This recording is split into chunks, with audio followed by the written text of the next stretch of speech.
Welcome back to The Line. The International Folk Art Market is just one example of a thriving art scene in Santa Fe.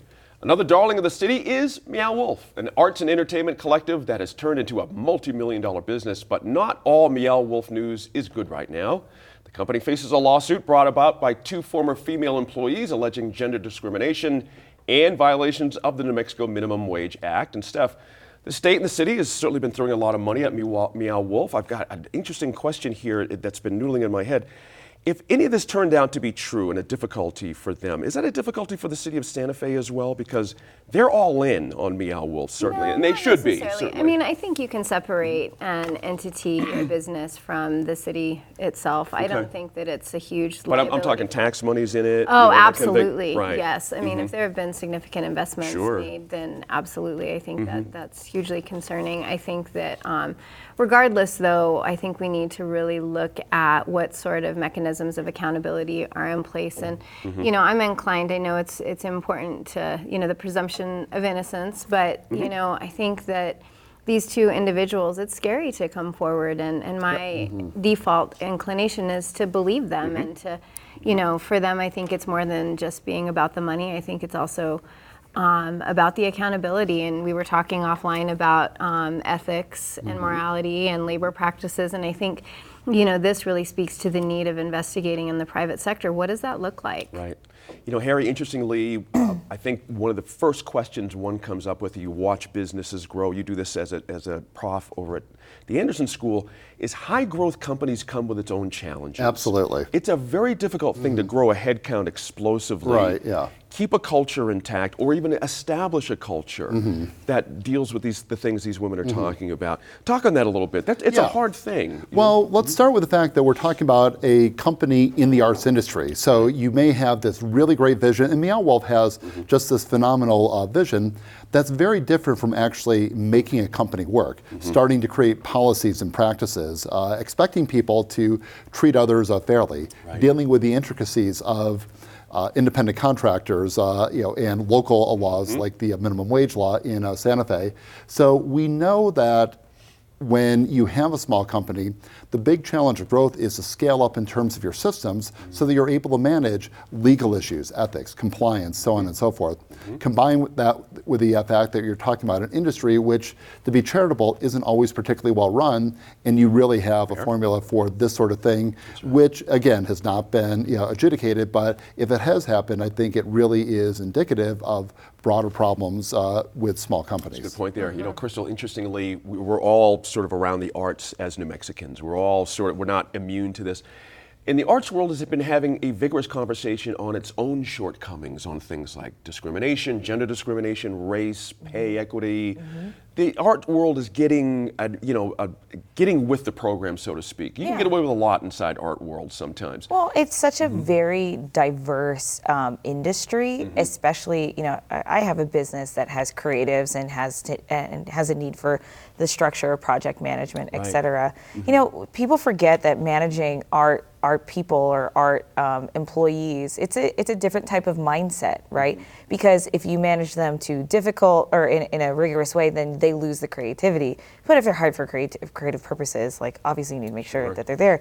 But, you know, going back to the whole, you know, structure, the arts industry, you know, the most successful types of arts industries are those that do learn from their mistakes and learn through their growth. And Meow, again, going back to them, it's very much going through startup challenges, right? I sat next to Vince in a panel in 2016 at South by Southwest. Vince? Vince Kadlubeck, the CEO of Meow Wolf. I was sitting next to him at a panel talking about the good and the vision that they have. And Vince is very much a visionary type of CEO, where all CEOs challenge, including myself, is how do you make sure that the vision can actually practically be put into an operational process, can add to structure, defining the culture, et cetera. And you got to give a lot of credit. Like, obviously, there's a mistake that he has obviously made, and he's learning how to mitigate through that mistake, that labor issue. But it's just a startup problem. That's genuinely what they're in. You know, Mara, interestingly, too, when you're a high profile like Meow Wolf, accusations are actually different as well. It's not as if it's a company we don't know about or have some affection for. It means something. And we don't have a lot right now about what the situation is. There's a hope this can turn into a class action suit regarding about 50 women. We'll see if that happens.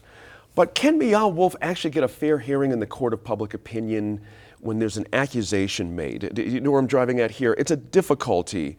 We have this affection for this situation. It's given a lot of pleasure, a lot of notoriety for New Mexico and for Santa Fe. Can they actually have a fair hearing in the court of public opinion on these kind of things? Absolutely, and Yeah. I think they are taking smart steps. Okay. I've handled a lot of crisis communication and a lot of harassment type or Sure. equality claims, both in the military and for my clients. I think the op-ed that the CEO posted yesterday in the Albuquerque Journal posted a really good note. Because it was acknowledging we know that there are gender workplace issues. Right. They weren't. There was not a flat denial. It was acknowledging, and we're doing our best to do the best for our employees. So I think from that perspective, they're doing a pretty good job. And I don't know that they have enough national recognition that they can really be vulnerable to a Me Too moment. I see. I think if this were Disney, Right. oh yeah. I think Meow Wolf is still small enough that it can escape that type of scrutiny. What I think this is a major issue as we look at the gig economy. And that is what we have right now. Because these employees are part-time. We don't know if they're W-2s or if they're 1099s. If they're constantly taking direction and just filling a part-time role as a docent, Right. they'd be a W-2. Right. If they are independent and the content managers, that sounds kind of independent, they're 1099s, they don't have a lot of rights. Right.